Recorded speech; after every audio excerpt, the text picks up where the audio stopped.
बढ़ते हैं आगे। मुख्यमंत्री योगी आदित्यनाथ के दौरे को लेकर बड़ी खबर आपको दे दें कि आज मुख्यमंत्री योगी आदित्यनाथ का गोरखपुर का दौरा है और उनके दौरे का दूसरा दिन है। आज सीएम योगी आदित्यनाथ ताकिया घाट पहुंचे और ताकिया घाट का उन्होंने निरीक्षण किया। स्वच्छ भारत मिशन पूरे देश में चला। सीएम योगी आदित्यनाथ ने कहा कि महापुरुषों ने कहा कि जल ही जीवन है, नदियां हमारी संस्कृति की जननी है। सीएम योगी आदित्यनाथ ने कहा दूषित जल के कारण मौतें होती हैं, यानी कि आप देखते होंगे कि कई तरह के प्रदूषण होते हैं, जिसमें जल प्रदूषण, मृदा प्रदूषण, ध्वनि प्रदूषण।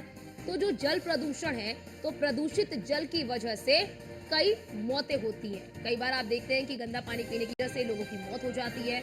और मुख्यमंत्री योगी आदित्यनाथ ने कहा कि जो नदियां हैं वो हमारी संस्कृति की जननी है। तस्वीरें आप तक पहुंचा रहे हैं। सीएम योगी आदित्यनाथ के गोरखपुर दौरे का आज दूसरा दिन है और आज भी उन्होंने अपनी दिनचर्या की शुरुआत पूजा पाठ के साथ की। और मुख्यमंत्री योगी आदित्यनाथ ताकिया घाट पहुंचे, वहां पर पहुंचकर उन्होंने निरीक्षण किया। ताकिया घाट का देखिए तस्वीर हम आपको दिखा रहे हैं। ये ताकिया घाट का निरीक्षण करते हुए नजर आ रहे हैं मुख्यमंत्री योगी आदित्यनाथ। उन्होंने निरीक्षण किया और देखिए बारीकी से वहां पर, क्योंकि पूरा एक वहां पर प्रोजेक्टर लगाया गया था, उसके जरिए उन्हें बताया गया कि इस घाट का जो सौंदर्यीकरण है या फिर जो तमाम काम इस घाट को लेकर किए जा रहे हैं या कोई किए जाएंगे और कितने हो चुके हैं, वो क्या है, कैसे किया गया है, क्या आगे का रोड मैप रहने वाला है, तमाम चीजों को लेकर वहां पर मौजूद जो अधिकारी रहे उन्होंने सीएम योगी आदित्यनाथ को जानकारी दी। हमारे महापुरुषों ने हमेशा कहा है कि जल ही जीवन है और जल ही जीवन है। इसका इससे ज्यादा महत्व कौन समझ सकता है? जो पूर्वी उत्तर प्रदेश के लोग देख रहे हैं, समझ रहे हैं। प्रदूषित जल के कारण गोरखपुर और पूर्वी उत्तर प्रदेश के लोगों ने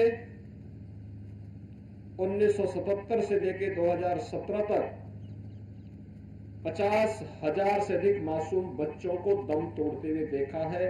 इंसेफ्लाइटिस के नाम पर, अन्य वेक्टर बॉर्न डिजीज के नाम पर।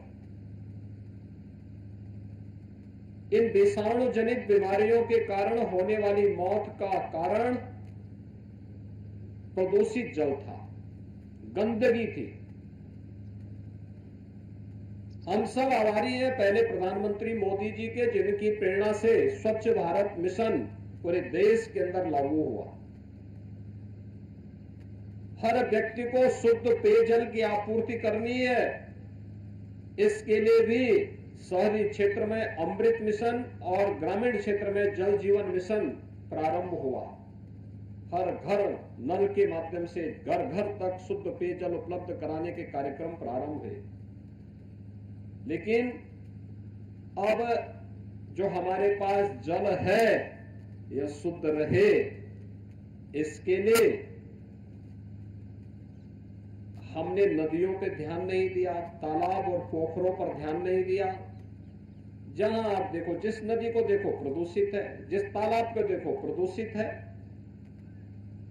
कहीं गांव का पानी उड़ेल दिया गया, कहीं पे शहर का पूरा ड्रेनेज और सीवर को उड़ेल दिया गया। जिन नदियों का जल अमृत तुल्य हुआ करता था, वहां से बदबू आने लग गई। लेकिन आज नमामि गंगे परियोजना के बाद प्रधानमंत्री मोदी जी की पहल ने नदी संस्कृति को बचाने का जो पहल प्रारंभ किया था, आज उसका परिणाम है कि दुनिया का सबसे बड़ा धार्मिक और आध्यात्मिक समागम उत्तर प्रदेश की धरती में मां गंगा और यमुना सरस्वती की त्रिवेणी में प्रयागराज की धरती पर 13 जनवरी से 26 फरवरी के बीच में होने जा रहा है। हमारे बढ़ते हैं आगे और बात कर लेते हैं आगरा की। बेसिक शिक्षा विभाग में एंटी करप्शन की बड़ी कार्रवाई। एंटी करप्शन की टीम ने बीसीए के बाबू को रिश्वत लेते हुए पकड़ा है। बाबू हर्ष शुक्ला ने 50,000 रुपए की रिश्वत ली स्कूल की मान्यता के नाम पर।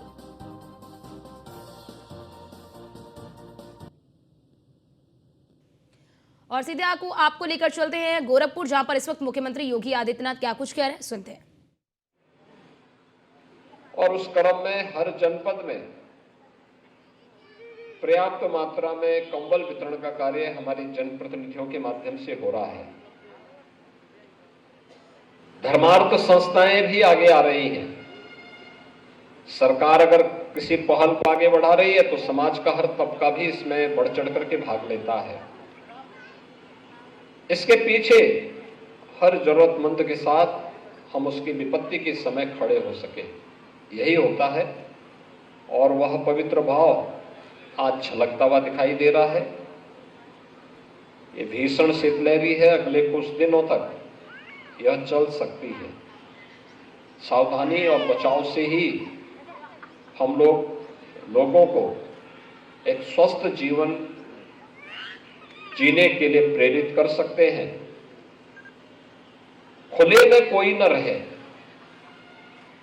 शासन और प्रशासन ने अपने स्तर पर एक व्यवस्था प्रारंभ की है, लेकिन मेरा स्थानीय नागरिकों से भी अनुरोध होगा, जनप्रतिनिधियों से भी होगा, वे भी इस बात को देखें।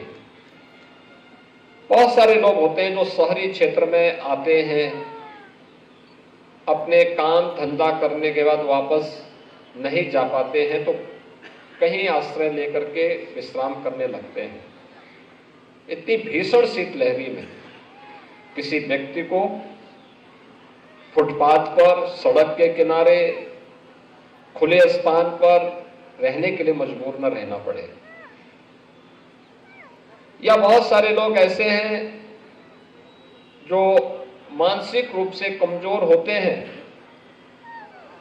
और घर से निकल गए, वापस घर नहीं पहुंच पा रहे हैं। वे लोग भी जहां तहां पड़े रहते हैं। एक मानवीय संवेदना यह कहती है कि हम उनको हॉस्पिटल में या उचित आश्रय गृह में पहुंचा सके, जहां उनके उपचार की व्यवस्था भी हो सके और उपचार होने पर वे स्वस्थ हो जाते हैं।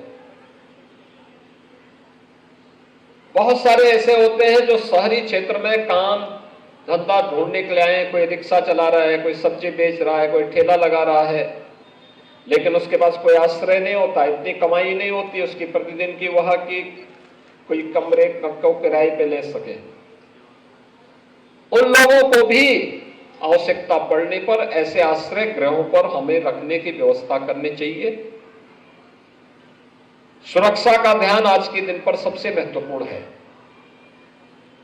एक तरफ जहां प्रशासन और पुलिस इसके लिए सचेत है, सक्रिय है, समाज को भी देश के और समाज के उन दुश्मनों से सचेत रहने की आवश्यकता है जो सुरक्षा में सेंध लगा करके निर्दोष लोगों को इसका शिकार बनाने का प्रयास करते हैं। ये आश्रय गृह हर एक जरूरतमंद को उसकी आपदा के समय, सर्दी हो, बाढ़ हो, भीषण गर्मी हो, उसमें आश्रय का काम कर पाएगा। इस विश्वास के साथ मैं नगर निगम को इस शुभारंभ के लिए हृदय से बधाई देता हूं। स्थानीय जनप्रतिनिधियों को भी इसके लिए बधाई देते हुए आज जिन लोगों को कंबल वितरण होगा उनको भी बधाई देता हूं। और जो कोई बच जाएंगे उनके नाम नोट करके प्रशासन इस बात को जरूर नोट करेंगे कि उन लोगों तक भी कंबल अवश्य पहुंच जाए, जिससे हर जरूरतमंद इस योजना का लाभ ले सके। आप सबके प्रति मेरी बधाई और शुभकामनाएं। धन्यवाद। जय हिंद।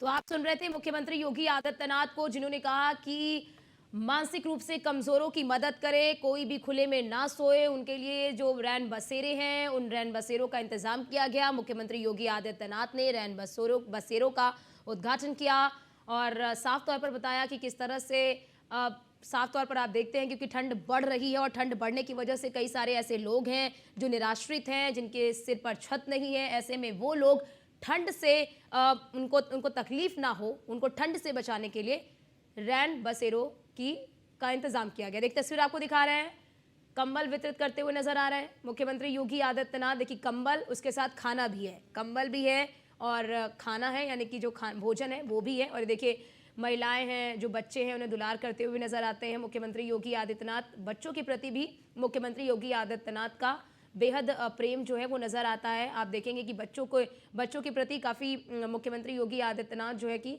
प्रेम प्रकट करते हुए नज़र आते हैं। खासतौर से जो छोटे बच्चे होते हैं उनको देखिए खिलाते हुए, दुलार करते हुए नज़र आते हैं और ख़ासतौर से बच्चों को अन्नप्राशन कराते हुए नज़र आते हैं मुख्यमंत्री योगी आदित्यनाथ। और तस्वीरों में आप देख सकते हैं छोटा सा बच्चा है और उसे भी कुछ खिलाते हुए नज़र आ रहे हैं और देखिए उसे खिलौना देते हुए नज़र आ रहे हैं। बच्चों के प्रति भी मुख्यमंत्री योगी आदित्यनाथ का प्रेम हमेशा झलकता है जब भी वो गोरखपुर जाते हैं। और देखिए किस तरह से जो ज़रूरतमंद हैं उन ज़रूरतमंदों को कंबल और खाना वितरित करते हुए नज़र आ रहे हैं मुख्यमंत्री योगी आदित्यनाथ, जो आश्रय गृह यानी कि जो रैन बसेरा है, रैन बसेरों का उद्घाटन किया और वहाँ पर मौजूद जो ज़रूरतमंद है उन ज़रूरतमंदों को कंबल और खाना वितरित करते हुए नज़र आ रहे हैं मुख्यमंत्री योगी आदित्यनाथ अपने हाथों से।